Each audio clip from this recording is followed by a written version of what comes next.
नमस्कार दोस्तों, स्वागत है आपका ब्लैक बोर्ड में। आज के इस इम्पोर्टेंट लेक्चर में हम मंडी परिषद भर्ती से रिलेटेड कुछ जनरल नॉलेज लेके आए हुए हैं। ये जनरल नॉलेज डिफरेंट एग्जाम्स में आए हुए हैं, तो इसको एक बार ज़रूर आप देखिए और आपकी कैसी तैयारी, इससे आपको ये ज़रूर पता चलेगा। तो चलिए शुरू करते हैं दोस्तों। सबसे पहला जो इसमें है, गौतम बुद्ध का जन्म का नाम क्या था? सिद्धार्थ था। अगला प्रश्न है, भारत में सशस्त्र बलों का सर्वोच्च सेनापति कौन होता है? राष्ट्रपति होते हैं। हमारे देश के प्रेसिडेंट सर्वोच्च सेनापति होते हैं, जितनी भी हमारी तीनों सेनाएं हैं, जल थल वायु। रतौंधी किस विटामिन की कमी से होती है? तो दोस्तों ये है विटामिन ए की कमी से होती है रतौंधी। इसको इंग्लिश में क्या कहते हैं? विटामिन ए का जो साइंटिफिक नेम है वो आप मुझे कमेंट में लिख के बताइए, साइंटिफिक नेम क्या है। चलिए अगला देखते हैं, पोंगल किस राज्य का त्यौहार है? तो दोस्तों पोंगल है तमिलनाडु का। गिद्दा और भांगड़ा किस राज्य के लोक नृत्य हैं? तो ये काफ़ी आसान है, पंजाब में। टेलीविज़न का आविष्कार किसने किया था? तो दोस्तों इसका सही आंसर है जॉन लोगी बेयार्ड। इन्हें J.L. बेयार्ड भी कहते हैं, J.L. बेयार्ड। ठीक है, चलिए नेक्स्ट देखते हैं, भारत की पहली महिला शासिका कौन थी? तो ये है रजिया सुल्तान। मछली किसकी सहायता से सांस लेती है? तो इसका सही आंसर है गलफड़ों। इंकलाब जिंदाबाद का नारा किसने दिया था? तो ये थे भगत सिंह, सरदार भगत सिंह। जलियांवाला बाग हत्याकांड कब हुआ था? तो ये 1919 में हुआ था, अमृतसर में। चलिए आगे देखते हैं, 1939 में कांग्रेस छोड़ने के बाद सुभाष चंद्र बोस ने किस दल की गठन किया था? तो दोस्तों इसका नाम था फॉरवर्ड ब्लॉक। फॉरवर्ड ब्लॉक बिल्कुल भी मत भूलिए, ये वेरी इंपॉर्टेंट है। चलिए नेक्स्ट देखते हैं, पंजाब केसरी किसे कहा जाता था? तो ये थे लाला लाजपत राय। सैंडर्स की हत्या किसने की थी? तो ये भगत सिंह ने की थी। 1857 में विद्रोह में किसने अपना बलिदान सबसे पहले दिया था? तो ये थे मंगल पांडे। भारत की पहली महिला राज्यपाल कौन थी? तो ये थी सरोजनी नायडू। और सरोजनी नायडू कहाँ की राज्यपाल थी, ये आप कमेंट करके बता सकते हैं मुझे। माउंट एवरेस्ट पर 2 बार चढ़ने वाली पहली महिला कौन थी? तो ये हैं संतोष यादव। ब्रह्म समाज की स्थापना किसके द्वारा की गई? तो ये है राजा राम मोहन राय, जिन्होंने सती प्रथा के उन्मूलन में महत्वपूर्ण भूमिका अदा की। स्वराज स्वामी दयानंद सरस्वती का मूल नाम क्या था? तो इनका नाम था मूल शंकर। और इन्होंने कौन से एक संस्था की स्थापना की थी? तो वो क्या था? आर्य समाज। ठीक है, वेदों की ओर लौटो, ये किसका नारा था? तो ये था स्वामी दयानंद सरस्वती का, जिन्होंने आर्य समाज की स्थापना की थी। रामकृष्ण मिशन की स्थापना किसने की थी? तो ये स्वामी विवेकानंद जी ने की थी। रामकृष्ण स्वामी विवेकानंद के गुरु थे, उनके नाम पे इन्होंने रामकृष्ण मिशन की स्थापना की थी। वास्को डी गामा भारत कब आया? तो ये आया था सन 1498 ईस्वी में। चलिए आगे देखते हैं हम, वास्को डी गामा कहाँ का रहने वाला था? तो ये पुर्तगाली था। हवा महल कहाँ स्थित है? दोस्तों जयपुर में स्थित है। सिख धर्म का स्थापक किस सिख गुरु को माना जाता है? तो ये थे गुरु नानक देव जी। सिखों का प्रमुख त्योहार कौन सा है? बैसाखी। लौह पुरुष किस महापुरुष को कहा जाता है? सरदार वल्लभ भाई पटेल। नेताजी किस महापुरुष को कहा जाता है? तो ये है सुभाष चंद्र बोस। दिल्ली स्थित लाल बहादुर शास्त्री की समाधि का क्या नाम है? विजय घाट। दोस्तों इनमें से बहुत सारे ऐसे प्रश्न होंगे जो आपको आते होंगे, आपको लग रहा होगा कि काफ़ी ईजी है, लेकिन मैं बता दूं कि इनमें कुछ ऐसे भी क्वेश्चंस हैं जो काफ़ी कन्फ्यूजिंग, थोड़े से टफ हैं, तो उनको लिख लीजिए और जो आते हैं आपको तो इससे आपका रिवीजन हो जाएगा, इसमें कोई दिक्कत वाली बात नहीं है। चलिए नेक्स्ट लेते हैं हम, महाभारत के रचयिता कौन थे? तो दोस्तों महाभारत के रचयिता वेद व्यास थे। और महाभारत का पुराना नाम क्या था? Old name, what was the old name of Mahabharata? ये आप मुझे कमेंट में करके लिख के ज़रूर बताइए। अर्थशास्त्र नामक पुस्तक किसने लिखी थी? चाणक्य। और चाणक्य का पूरा नाम क्या है? चाणक्य का पूरा नाम क्या है मुझे बताइए। और ये कहाँ के प्रोफेसर थे, किस यूनिवर्सिटी के प्रोफेसर थे चाणक्य? ठीक है, चलिए आगे देखते हैं हम, जय जवान जय किसान का नारा किसने दिया था? ये लाल बहादुर शास्त्री ने दिया था। संविधान सभा का स्थायी अध्यक्ष कौन? डॉक्टर राजेंद्र प्रसाद। संविधान सभा का प्रारूप समिति के अध्यक्ष कौन थे? डॉक्टर भीमराव अंबेडकर। विश्व रेड क्रॉस दिवस किस तारीख को मनाया जाता है? तो दोस्तों ये 8 मई को मनाया जाता है रेड क्रॉस दिवस। सूर्योदय का देश जापान को बोलते हैं, ऐसा इसलिए क्योंकि सूर्य पूर्व में उगता है और सबसे पहली किरण जापान पे पड़ती है। ठीक है, इसलिए सूर्योदय का देश बोलते हैं। अंतर्राष्ट्रीय महिला दिवस किस तिथि को मनाया जाता है? तो ये दोस्तों 8 मार्च को ही मनाया जाता है। क्षेत्रफल की दृष्टि से भारत में सबसे छोटा राज्य कौन सा है, तो ये दोस्तों है गोवा। ओणम किस राज्य का त्यौहार है, तो दोस्तों ये है केरल का ओणम। ओणम त्यौहार मनाया जाता है बलि, राजा बलि की कहानी आपको पता होगी, जिन्होंने तीनों लोगों को दान दे दिया था, जो वामन देवता थे उनको दान दे दिया था, और इसके बाद जब दान करने को कुछ नहीं बचा तो उन्होंने अपना शरीर ही दान कर दिया था। चलिए आगे देखते हैं। दिल्ली भारत की राजधानी कब बना, 1911 में। तो इसके पहले कौन सी राजधानी था, कोलकाता था। चलिए आगे देखते हैं। सबसे चमकीला ग्रह कौन सा है, तो दोस्तों शुक्र है। भारत का राष्ट्रीय पशु कौन सा है, बाघ है। भारत का राष्ट्रीय पक्षी मोर है। और राष्ट्रीय जलीय जीव कौन सा है, गंगा डॉल्फिन। इंडेंजर्ड स्पीसीज है ये, मतलब विलुप्ति के कगार पर है ये। चलिए आगे देखते हैं। भारत का राष्ट्रीय फल कौन सा है, तो दोस्तों आम। भारत का राष्ट्रीय फूल कौन सा है, कमल। ये कमल, इसका वैज्ञानिक साइंटिफिक नेम क्या है, कमेंट करके मुझे बताइए, साइंटिफिक नेम इसका क्या है। भारत का राष्ट्रीय पेड़ कौन सा है, तो दोस्तों ये है बरगद। चलिए आगे देखते हैं। भारत का राष्ट्रीय खेल कौन सा है, हॉकी। हॉकी के जादूगर किसे कहा जाता है, मेजर ध्यानचंद्र को कहा जाता है। ये कहाँ के रहने वाले थे, ये दोस्तों झांसी के रहने वाले थे, ठीक है। भारत के राष्ट्रीय झंडे की लंबाई और चौड़ाई का अनुपात क्या है, तो ये 3:2 है। और इसका डिज़ाइन किसने बनाया था, इसका डिज़ाइन किसने बनाया था, ये आप मुझे कमेंट करके बताइए। भारत का राष्ट्रीय गान किसने लिखा, रविन्द्रनाथ टैगोर ने लिखा। भारत का राष्ट्रीय गीत कौन सा, वंदे मातरम। भारत का राष्ट्रीय गीत किसने लिखा था, तो ये बंकिम चंद्र चटर्जी थे। बंकिम चंद्र चटर्जी कहीं लिखता है, कहीं चट्टोपाध्याय लिखता है। दोनों दोस्तों बात एक ही होती है, क्योंकि चट्टोपाध्याय को अंग्रेज पुकार नहीं पाते थे, चट्टोपाध्याय को। ये काफ़ी टफ वर्ड है, तो इसीलिए उन लोगों ने जी लगा दिया, तो ये चटो जी हो गया, चैटर्जी हो गया, ठीक है, चटर्जी ऐसे। चटर्जी, बैनर्जी, ये बंदोपाध्याय बैनर्जी थे, मुखर्जी मुखोपाध्याय। सो ये अंग्रेजों ने जी इसमें लगा के इसे चैटर्जी कर दिया, इसलिए मैं बता रहा हूँ कई बार ये नाम बंकिम चंद्र चट्टोपाध्याय आ जाता है और कन्फ्यूज़न हो जाता है थोड़ा सा, तो कन्फ्यूज़न नहीं होना चाहिए, बिल्कुल भी क्लियर होना चाहिए सब कुछ। महात्मा गांधी को राष्ट्रपिता सबसे पहले किसने कहा, नेताजी ने कहा था। हमारा राष्ट्रीय पंचांग कौन सा, तो दोस्तों शक सम्मत है। शक सम्मत क्या है, 7-8। ये नंबर हमेशा याद रखिए, शक सा से है तो 7 से शुरू होगा, 7-8, और 7-8 ये तो सीक्वेंस में ही है। राष्ट्रगान गाने की अवधि कितनी है, 52 सेकंड है। रेडियो एक्टिव की खोज किसने की थी, तो हेनरी बेकुरल ने की थी, ठीक है। चलिए आगे देखते हैं। पेस मेकर का संबंध शरीर में किस अंग से है, तो दोस्तों ये हृदय से है।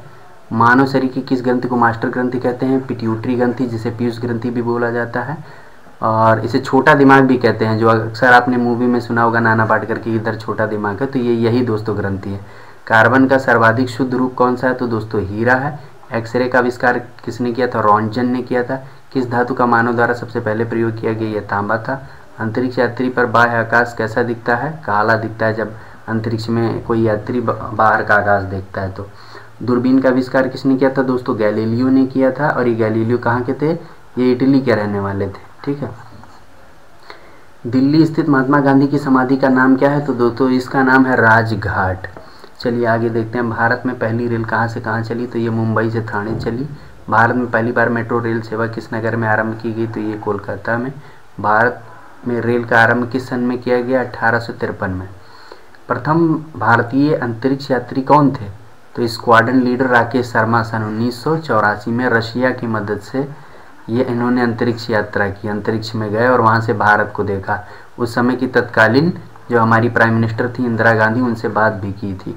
चलिए आगे देखते हैं। भारत की प्रथम महिला मुख्यमंत्री कौन थी, श्रीमती सुचेता कृपलानी। हरियाणा के पहले मुख्यमंत्री थे ये पंडित भगवत दयाल शर्मा। संयुक्त राष्ट्र संघ की स्थापना कब हुई, तो ये हुई थी दोस्तों 24 अक्टूबर सन 1945 को। चलिए आगे देखते हैं। संयुक्त राष्ट्र संघ का मुख्यालय कहाँ है, न्यूयॉर्क में। संयुक्त राष्ट्र संघ के पहले महासचिव कौन थे, त्रिगवेली थे। ये बहुत इंपॉर्टेंट प्रश्न है, इसको आप नोट डाउन कर लीजिए, शायद आपको ना आता हो तो इसे नोट डाउन कर लीजिए। इस समय संयुक्त राष्ट्र संघ में कुल कितने देश हैं, तो 193 हैं। संयुक्त राष्ट्र संघ परिषद के कितने देश सदस्य होते हैं, 15। कितने देश इसमें स्थायी सदस्य होते हैं, 5। अंतर्राष्ट्रीय न्यायालय कहाँ है, ये भी काफ़ी इंपॉर्टेंट क्वेश्चन है, इसको नोट कर लीजिए। द हेग, हॉलैंड कंट्री है, वहाँ पर द हेग में पड़ता है ये। संयुक्त राष्ट्र संघ के वर्तमान महासचिव कौन है, तो दोस्तों बान की मून है, ठीक है। चलिए आगे देख लेते हैं हम। संयुक्त राष्ट्र महासभा में हिंदी में भाषण देने वाले कौन हैं? सबसे पहले अटल जी हैं, अटल बिहारी वाजपेयी। संयुक्त राष्ट्र संघ द्वारा सुरक्षा परिषद के अस्थायी सदस्य कितने वर्ष के लिए चुने जाते हैं? तो ये 2 वर्ष के लिए चुने जाते हैं। संयुक्त राष्ट्र संघ का 193वां सदस्य कौन सा देश बना है? तो ये है सूडान। किस विटामिन की कमी से खून का रुकाव बंद नहीं होता? तो ये विटामिन के। ठीक है। और हिंदी दिवस कब मनाया जाता है? तो दोस्तों 14 सितंबर को मनाया जाता है हिंदी दिवस। संविधान के किस अनुच्छेद द्वारा हिंदी को राष्ट्रभाषा घोषित किया गया? तो यह अनुच्छेद है 343। ओलंपिक खेलों की एकल स्पर्धा में स्वर्ण पदक जीतने वाली एकमात्र महिला कौन है? भारतीय कौन है? तो यह है अभिनव बिंद्रा। ओलंपिक खेलों का आयोजन कितने वर्षों पर होता है? तो ये है 4 वर्षों पर। सन 1916 में ओलंपिक खेल कहाँ आयोजित हुए? रियो डी जेनेरियो में।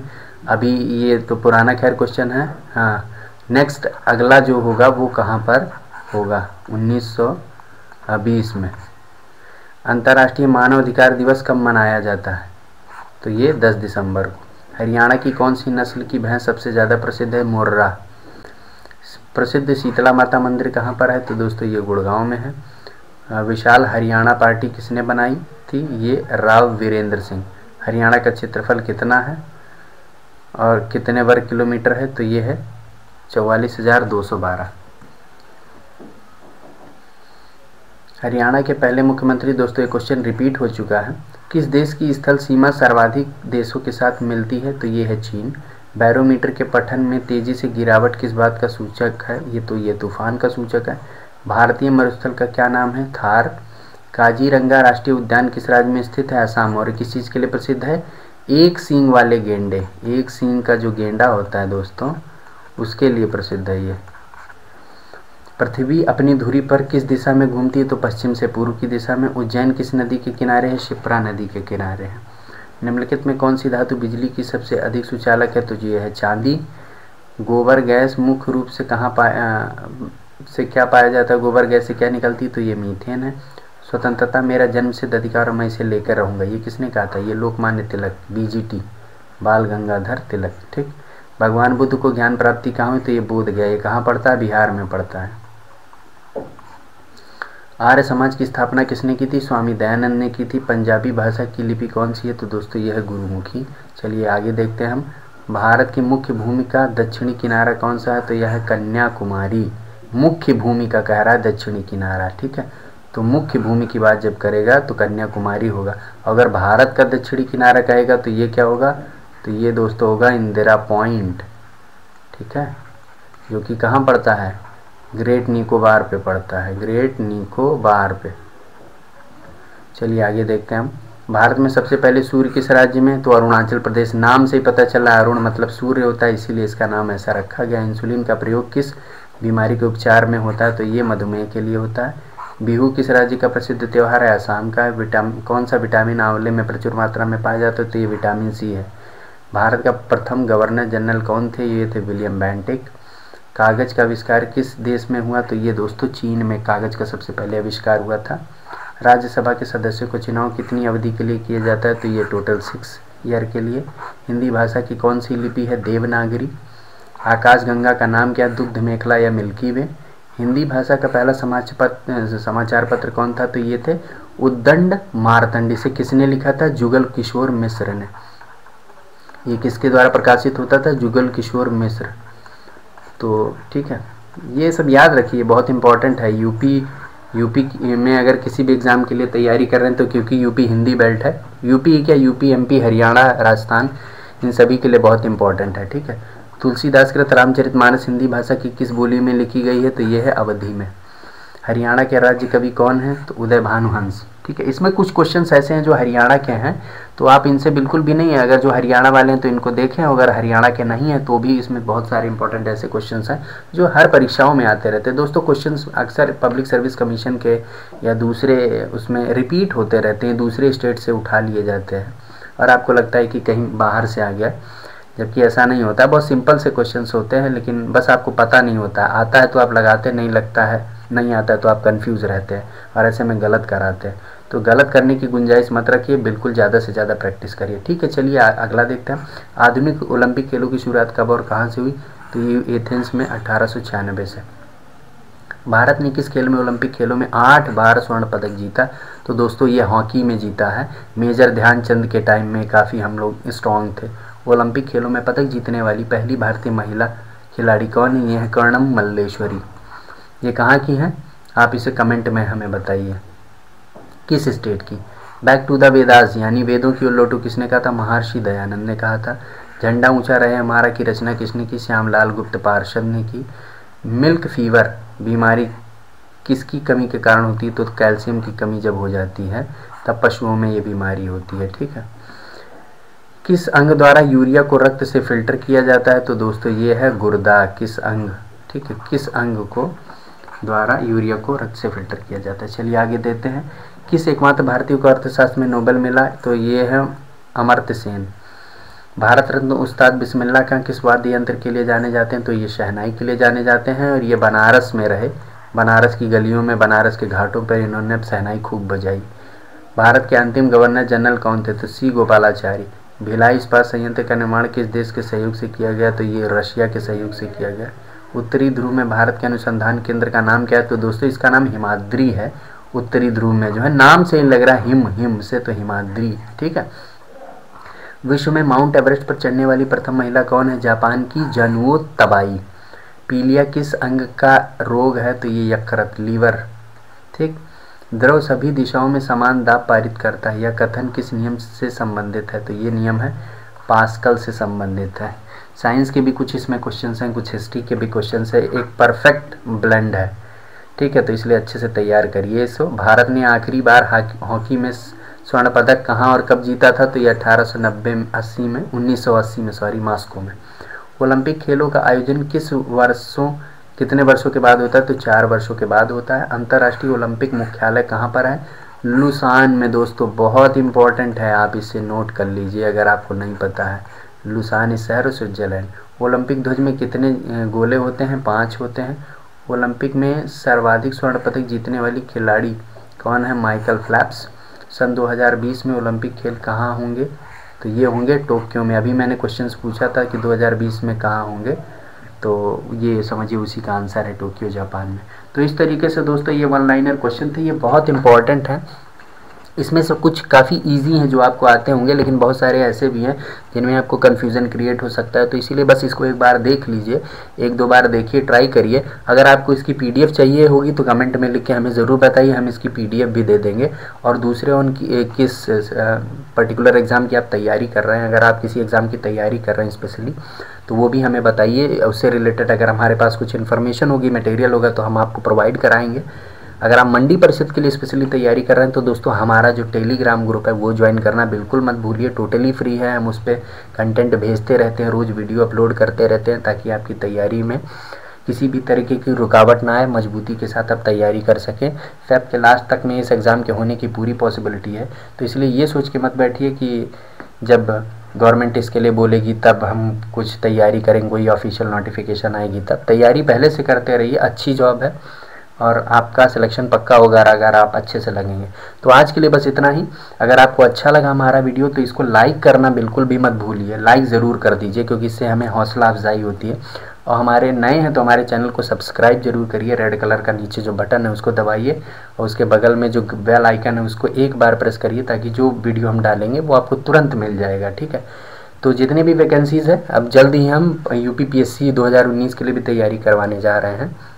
इससे रिलेटेड मटेरियल्स जो हमारे कुछ टीम में जो PCS पहले क्वालिफाई कर चुके हैं वो लोग इसमें मटेरियल प्रोवाइड करेंगे, तो इससे आप लोगों को एक उनके अब जो अनुभव है उसका फ़ायदा होगा।